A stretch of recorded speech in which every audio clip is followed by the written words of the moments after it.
Hello, hi, welcome back to the vlog. If you've not been here before, hello, my name's Fiona. I'm an artist and illustrator living in the city of Edinburgh, and this channel is my place for me to share my sketchbooks, drawing processes, behind the scenes, life as an artist generally, really. So yesterday, as you saw, we went to the Modern One art gallery here in Edinburgh. I had kind of gone with the intention of drawing, sitting and sketching in the museum, some of the art pieces. I brought my sketchbook and pencil case with me and everything. But I don't know, once I got there, I just sort of didn't really feel like it. It was a little bit busy. I prefer a really quiet museum. And also, all of the art was really cool, really interesting. Nothing there really grabbed my attention in a, I want to draw this kind of way. So I just had a little look around, really, came home. But I need to lock in for the rest of the week because I actually have a lot to do this week. I'm quite busy. I've got several different commissions I need to be working on. And as I mentioned in the last vlog, we're also ramping up the productivity for, I have a bunch of artist, craft and art markets coming up over the next few months, especially around Christmas. I have about 5 different ones. So I really want to have some new products ready. So it's not just basically the same stuff I had last year. I've been working on a new Christmas card design, which I will show you right here. I had wanted for a little while to do a new Christmas card, but I don't know, I'm not really drawn art-wise to the really classic Christmas motifs of, you know, like Santa and that kind of thing. I wanted to do a fantasy-esque Christmas card. So this is a hobbit hole in winter covered in snow. This is my take on a Christmas card. I've ordered them, I've sent this to the printers, so these Christmas cards should be arriving at some point this week. Hopefully I'll get to show you that in this vlog. I'm really excited to see how they turn out. I think yeah, it's gonna be pretty cool. Due to arrive today actually are the stickers that I made in the last video. If you got my last video, I drew some cats as D&D character classes. This is an idea I've been sitting on for ages. Those stickers are ordered, they're due to arrive today as well, so hopefully I'll get to unbox them and show you them in the vlog too. And yeah, the commissions I'm supposed to be working on. Designing some pin badges for a local business. I have a pet portrait commission to be working on. And also a portrait commission, a gift. But as a side quest, I've also decided I want to make a new lino print. So I've just put far too many things on my plate this week and I'm probably going to get none of them done fully, but that's the life. So a new lino print design I want to work on. I've been thinking for a little while that it might be nice to have like a strawberry vine design. I think it would be cool as a lino print. So I've sketched this on, ta-da, please excuse my cracked iPad screen. I'm literally an iPad toddler. But yes, this is my sketch design, what I'm going to do for my next lino print. So the plan is also at some point this week. I'm not going to plan on getting this entire lino print finished this week because I've already put too much on my list. But I'm wanting to, just as the next step, get this printed out and then trace it onto the lino block using graphite paper. And then if this doesn't happen until next week, it'll be ready to go for then. So yeah, that entire ramble is the vague plan for this week. Let me also show you, excuse my messy desk, my order from Hobonichi has arrived. So if you don't know about Hobonichi, they are a Japanese stationery brand and they make all kinds of, they make all sorts of things, but the main thing they're known for are their planners. I've been using their planners for years now. I really like them. I like that you get a whole day to a page and the paper is really nice as well. It's Tomoe River paper and it works really nicely with fountain pens. And they're just fun, they're just beautiful planners. People who are into Hobonichis go hard on them. If you search Hobonichi on Pinterest, you'll see people who make their layouts absolutely stunning and beautiful and aspirational with all kinds of washi tapes and stickers and mile liners and everything. And I like doing a bit of that. I just think it's fun to lay out my planner all nicely. So this is for next year. I've ordered 2 and I will explain the theory. So this is the weekly Hobonichi. So I'll show you the layout of it. Yeah, so you get a week to review and you get the days on one side and then you get a free space on the right. And this is going to be my planner. This is where I'm going to keep track of all the stuff I got to do and events and various things. And then this one, I have decided this one is going to be my daily sketchbook / drawing journal. I really want to get into the habit of just having a daily sketchbook practice that's very sort of almost like slapdash and throwaway and casual. So that's what I'm going to be trying to do here. just like doodles, whatever takes my fancy. And I'm thinking the fact that it is a planner with, you know, the grid background and everything, that's going to help take away this sort of blank page perfectionism. Do you know what I mean? Like the fact that it has this grid background means that I can't do a finished piece on it. So maybe that'll relax me into just drawing whatever without, you know, any inhibition. Do you know what I mean? But yeah, that's the plan. So I'm going to fill this. This is a full year, and I'm going to try to do a little drawing every single day, or at least stick something in or collage something or whatever.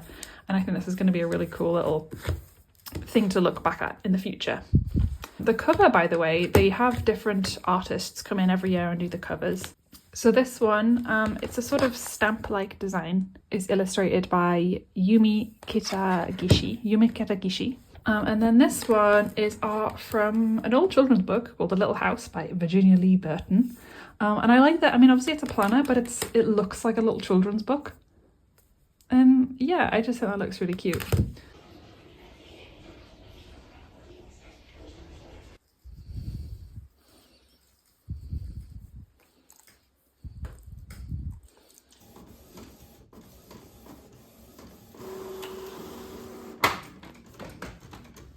Look how dark it is already. This is 4 o'clock. This is living in Scotland. 4 o'clock. Like, hello? Nighttime? What is this? We have printed out the line art for the linocut. So I'm going to do next, I'm going to get some graphite paper and use that to trace it onto the lino. I've just looked back at that clip, and honestly, I can't believe that after all these years of lino printing, it still didn't occur to me to flip the text. All right, I'm going to go print this the other way. Okay, that's better.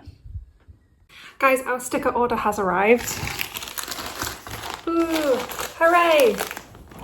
So these are, like I said before, these are the stickers that I designed in the last video, the D&D cats. And I did get a bunch of other designs done as well at the same time.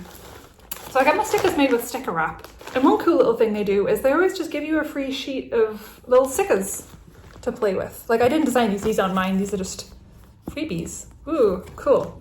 Play with those. They look so cool already. Hopefully I will have these up on the shop by the time you see this video. So hopefully there should be a link down there. Future me. Okay, so I've got a few different designs. I'll start with the cat ones first. I've ordered 100 of each, so hopefully people buy them. Okay, our first one is our ranger cat. Oh, can you see that? There we go.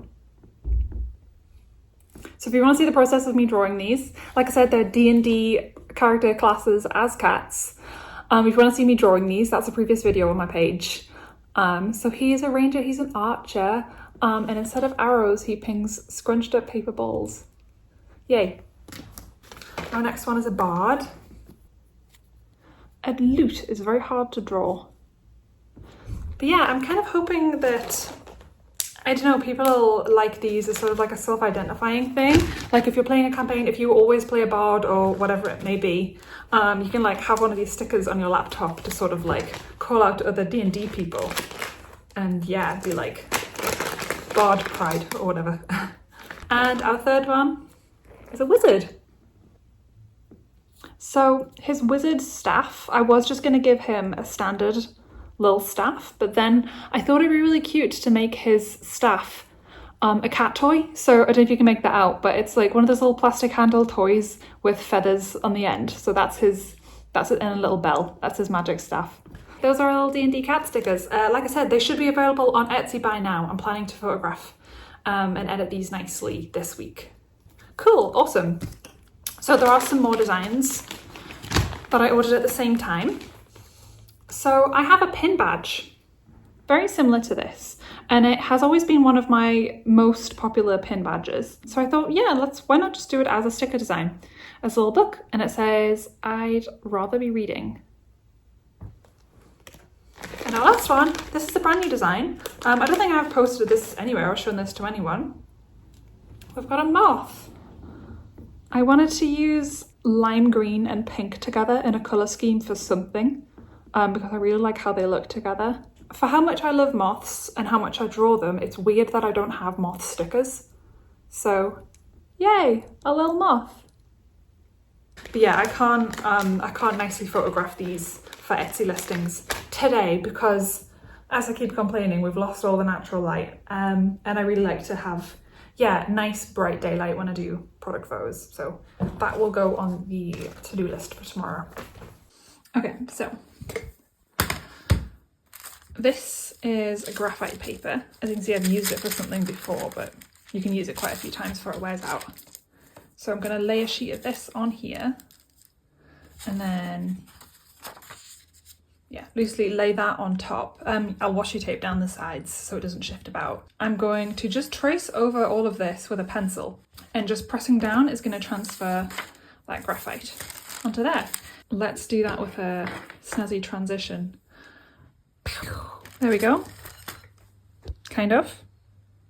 Good morning, it's the next day. I've been working on the linocut a little bit more. I have been going over, as you can see, the original graphite lines with a black marker, just because I was kind of, as I was working on it, I was noticing that my hand was smudging away some of the graphite lines. So this is just to get the lines nice and permanent so I know what I'm working on as I go. So yeah, this is what I've been doing this morning. It smells really good. It's like a childhood smell, like a rubber duck maybe. Or like, oh, you know what it smells like? It smells like those inflatable little sofa chairs we had in the 2000s.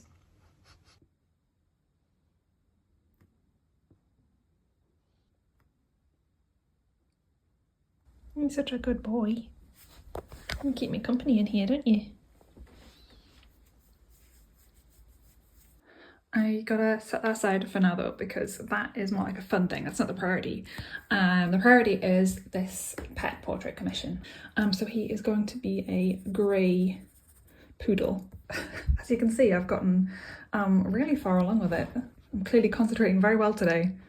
Okay, let's lock in.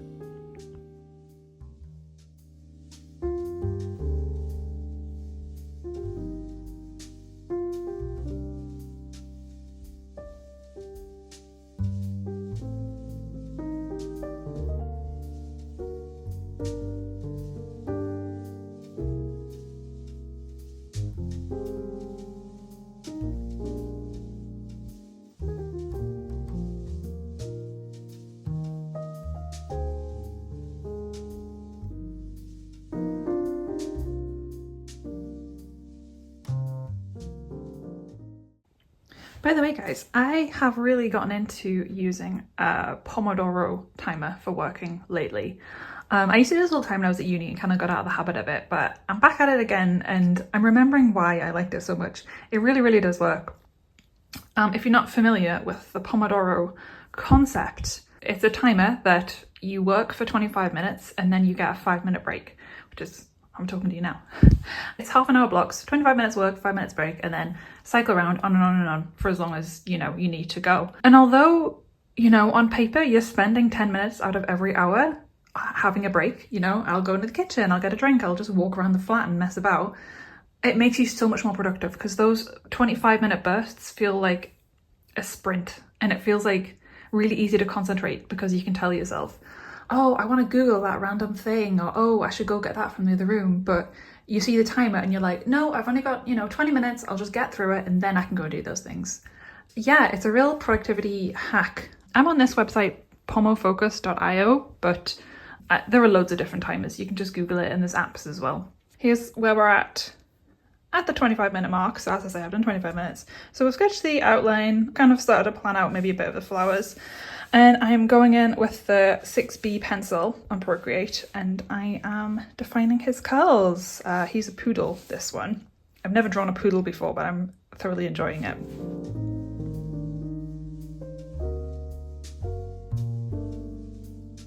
Okay, it's 4:30. I'm going to call it there on working on the pet portrait for now. I'll show you where I'm at.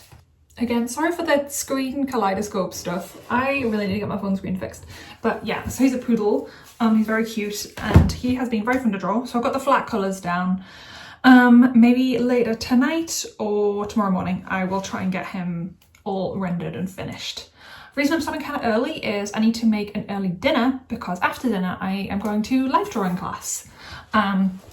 There's a place in Edinburgh called Summer Hall, which is like a big arts and performance type centre, and they run life drawing classes 3 nights a week.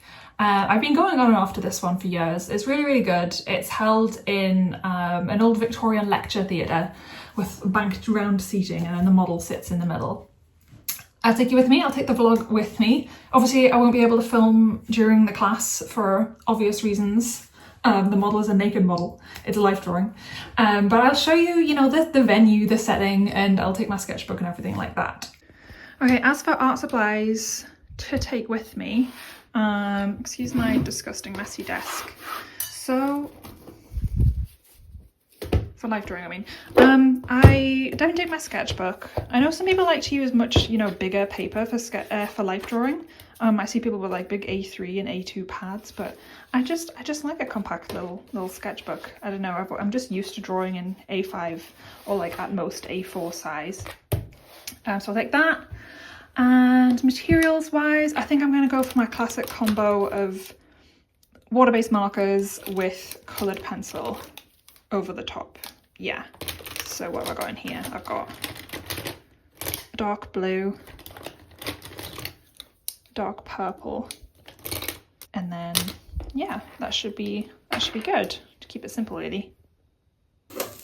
Okay, dinner tonight, let me show you. I'm making a Japanese katsu curry style curry. I'm going to do some udon noodles in a bit, but in there we've got mushrooms, carrots, green beans. I'm frying up some onions because the recipe called to just put the onions in there, but I really don't like boiled onions, so I'm going to fry these and then chuck them in at the end. And I've been steeping some eggs in soy sauce, boiled eggs, all day. So they're going to be like ramen style eggs. If you've not done this before with your boiled eggs, do it. It's amazing. It makes them really, I don't know, like savoury and almost like kind of jammy. But I'm going to put those on top. And yeah, I'm going to do some udon noodles. And then that will be me full of food, ready for an evening of drawing. Oh, I'm burning these, hang on.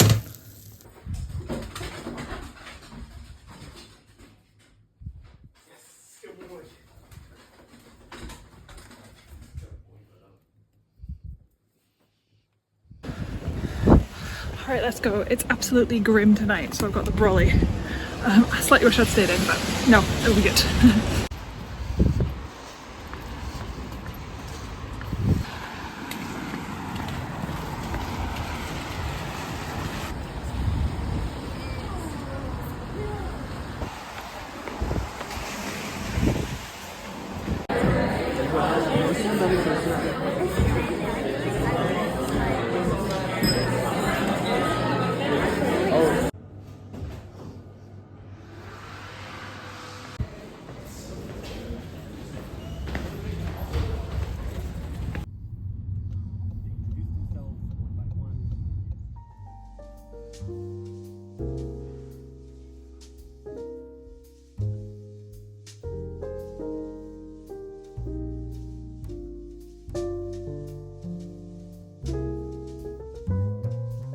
Good morning. It is another very rainy, very gloomy day, so I'm hiding inside today. I love weather like this when I kind of have to be in the house, when I'm trapped indoors and I'm working hard and the rain's beating against the windows. It's very, very cozy, very immaculate vibes. So yes, as you saw, we have been working on the pet portrait commission a little bit this morning. It's nearly finished. I'll show you where we've got to with it. Okay, so there we go. So he's a poodle. It's nearly finished. I'm going to shade his face a little bit more and I'm going to work on the flowers a little bit more as well. But yeah, I'm happy with how he's turning out. I've never drawn a poodle before, but it was really fun to do all of his curls. So that's one thing we're working on. Hello, Fiona from the future here. I actually finished this immediately after I filmed this video, so I thought I might as well show you the finished thing as well. So here it is. He's a finished pet portrait of Rumple, who was a joy to draw. If you would be interested in commissioning a pet portrait of your own, I sell these through my Etsy shop. I've always got my shop linked in the description of my videos, so that's down there if you'd like to have a look, and I can draw your pet for you as well. Another thing I've been working on that I can show you is, this is a slight spoiler for next week's video. Next week I'm going to be trying out and reviewing some new colour pencils that are going to be coming out, and I had thought that for my illustration with which I'm trying out and reviewing the coloured pencils, I thought it would be cool to do. So you know, in natural history museums and that kind of thing, in the bugs section, they'll have a display case with all the bugs laid out. And you know, you can see all the different shiny beetles and all the butterfly wings and stuff. I thought that, how about that, but with bug Pokemon? So it's like a little layout of bug Pokemon. So yeah, we've got Heracross, we've got Butterfree, we've got all the gang. Depending on when I edit and upload things, I think this will be the next video I do. It's going to be a colour pencil illustration of this. So spoilers for next week. And yeah, live drawing last night was really fun. It was a bit, I was a bit grumpy about having to go out in the rain. You know when you book things, especially things that are on quite like dark rainy evenings and you're sitting indoors being like, oh, do I really have to go to this? But no, I dragged myself and I went and it was really good. I had a really good time. I didn't film in there for obvious reasons, you know, there's a live model, but I can show you, I'll show you a picture of what the room looks like. It's held in an old Victorian anatomy autopsy lecture theatre with these circular banked seats that go up around the room. And then, yeah, let's have a look at the art I made. Okay, so it started off with, this is the company that organises the live drawing reconfigure. So it started out with some quick 3-minute poses. These are drew with some chisel tipped pens, as you can see, for like the different sort of line variations. So these are 3-minute poses just to warm up. These were some 5-minute poses, so I had a little bit more time to sketch in pencil first, whereas with these I went straight to pen. With these I had a little bit more time to map out in pencil first, and I had a little bit more time to work on capturing some light and shadow as well, so these were 5 minutes. These were drawn with mild liner pens, so they're all water-based markers. These were 10-minute poses. So for this one, I tried to capture the whole body. This was quite a difficult pose to do. And this one I focused on trying to get like a likeness of the guy's face. And then for the final pose, which was much longer, it was 25 minutes or half an hour or so, I decided I didn't want to focus on just the guy. I thought I'd try and capture the whole room. So this is what I mean about the banked seating lecture theatre type layout. And I was kind of far up at the back. And I thought, yeah, I would quickly doodle some of the other students while I was there. But yes, it was really fun. I'm really glad I went. I'm really glad I dragged myself out into the cold. So that's going to be it for today. I do have a little bit more work I need to get on with this week. That'll probably make it into the next vlog I do, because I need to get this video edited because I've got family coming to visit me this weekend. So I want to like tie a neat bow on this vlog before that happens. But thanks for hanging out with me. It's been lovely to have you. I hope you've enjoyed this, and I'll see you next time. Bye.